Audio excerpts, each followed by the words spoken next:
Masi yateke so mambike, my baby you're so romantic, wala urabasumba bose, ni wewe kuna mwengine.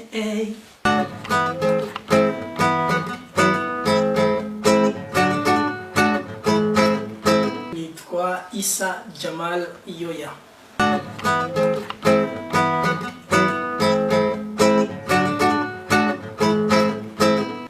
Navukiye i Muyinga itariki 12 z'ukwezi kwa kane 1988.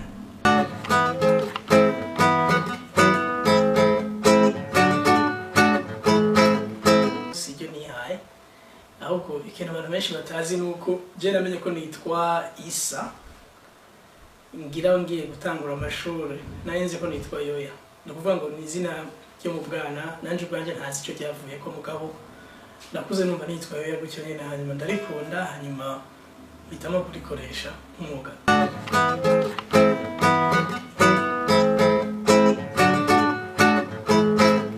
Mfise diplôme mu gisata ca communication audiovisuelle nahejeje kuri Lumière.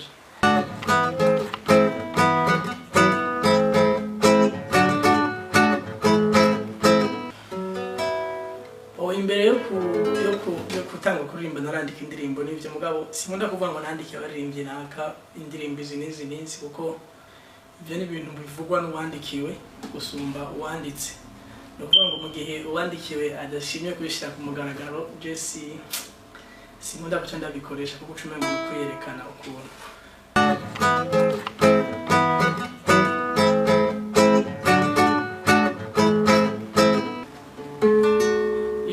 Vya bimamatwi siba ntavyo kwibana vyagiyemo. Indirimbo yari wanje, hanyuma navuganye na Lolilo tukora ivyashara vyacu nyene tukora business yacu, hanyuma indirimbo iba iya Lolilo.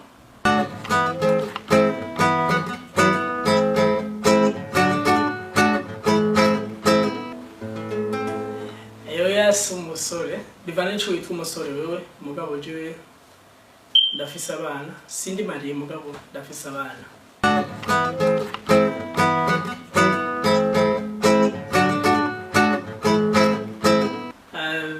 Mfite ba ex abafise barenga batatu bane gutyo, si benshi.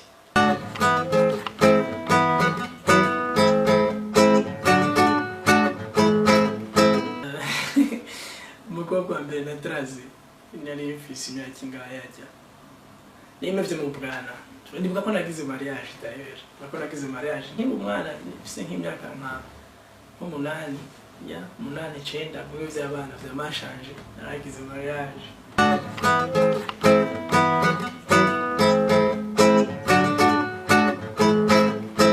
Abagabo bamaze ko mipoto ni benshi kuko ntavyo ntinya jewe ya umva igihe utabitinya ubihoramo, mbwa mu gihe bitinya uronse ipoto ucugwana 2 ans ukazobigarukamo waramaze gukira.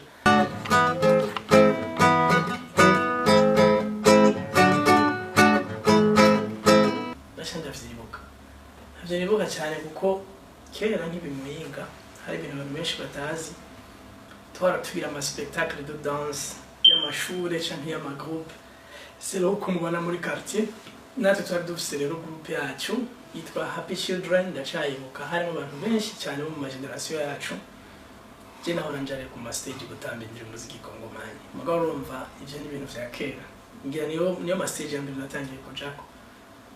Sinshaka kwibuka ngo vyagenze gute kuko vyari ibintu nari umwana nabona umengo ibintu bisanzwe cyane.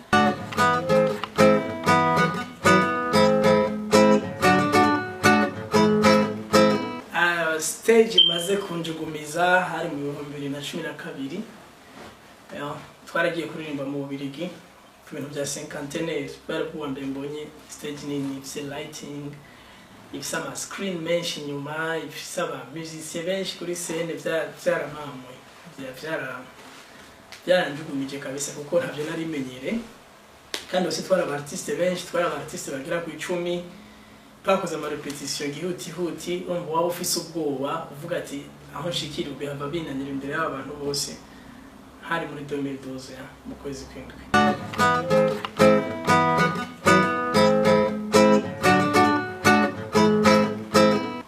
benshi kabisa sinovuga ngo naka na naka kuko mu ndirimbo zanje nakoreye mu Burundi benshi barazigize mu ruhare mugabo kugira mvuga umwe kuko ari byo bambaje ko mvuga umwe Amiri ndamwemera cyane kuko Amiri career yiwe y'ubu producer isa na yatangurira rimwe na career yanje yo kuririmba.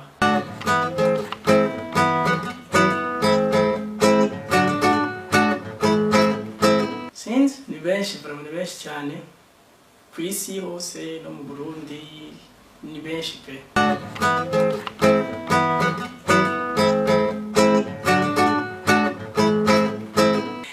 Libenshi rumva cyasi no vyibuka gwese ndabeheze mugana baza nk'umuvugisha mama aravyibuka.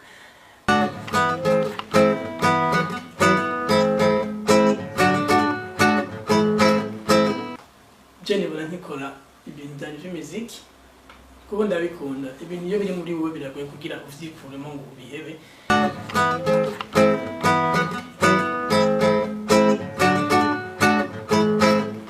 Narahagaritse gusohora indirimbo nyinshi kuva aho ngereye hano mba mu Bwongereza kubera ko biba bigoye kuko umuntu aba ari kwiruka n'ubundi buzima hanyuma ukaronka umwanya muto on top of that ukaca ubura n'umwanya wo gukora studio cyangwa ukabura studio hafi. Jere nagize ikibazo cyo kubura studio hafi.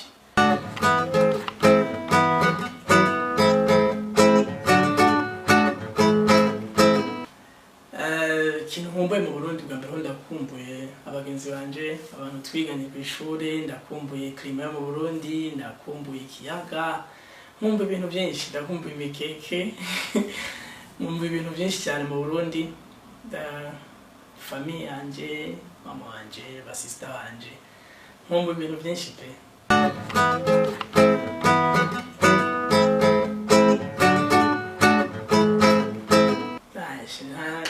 Ikintu cy'igitangaza n'ubwo ndakunda ino nta gihari kabisa.